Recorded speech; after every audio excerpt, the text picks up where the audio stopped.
헤럴드 로저스 쿠팡 한국법인 임시대표가 조사를 받기 위해 두 번째로 경찰에 출석했습니다. 경찰은 로저스 대표를 상대로 지난해 국회 청문회에서 위증한 혐의에 대한 사실관계를 조사하고 있습니다. 사회부 연결해 알아보겠습니다. 윤태인 기자, 헤럴드 로저스 쿠팡 대표 조금 전 경찰에 출석했죠? 네, 헤럴드 로저스 쿠팡 한국법인 임시대표는 오늘 낮 1시 반쯤 서울경찰청 광역수사단으로 출석했습니다. 1차 소환 조사를 받은 지 일주일 만에 경찰에 두 번째로 출석하는 건데요. 정부 조사에 적극적으로 임하겠다고 짧게 입장을 밝힌 뒤 조사실로 향했습니다. 당시 상황 직접 보겠습니다.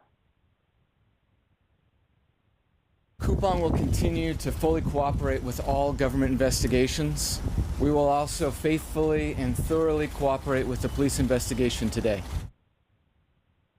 로저스 대표는 지난해 12월 30일과 31일 이틀 동안 열린 국회 청문회에서 거짓으로 증언한 혐의를 받습니다. 로저스 대표는 국회 청문회에서 쿠팡이 개인정보 유출 피의자를 접촉하는 등 자체 조사를 진행한 배경에 한국 정부의 지시가 있었다고 말했는데요. 당시 정부기관으로 지목된 국가정보원은 그런 지시를 한 적이 없다고 반박했고 국회는 로저스 대표 등을 위증 혐의로 고발했습니다. 경찰은 로저스 대표를 상대로 국회에서 한 발언의 근거가 무엇인지 등을 집중 조사하고 있는 것으로 알려졌습니다. 경찰은 앞서 일주일 전에도 로저스 대표를 불러 쿠팡의 자체 조사 과정에서 증거인멸을 했는지 등을 자세히 캐물었습니다. 네, 로저스 대표의 다른 혐의에 대한 수사는 어떻게 진행되고 있습니까? 네, 로저스 대표는 쿠팡 측이 지난 2020년 물류센터에서 일하다 숨진 고 장덕준 씨 사건을 숨기려 했다는 의혹과 관련해서도 시민단체로부터 고발당했습니다. 로저스 대표는 고 장덕준 씨 산재 책임을 축소하고 회피하는 보고를 지시했다는 혐의로 고발됐는데요.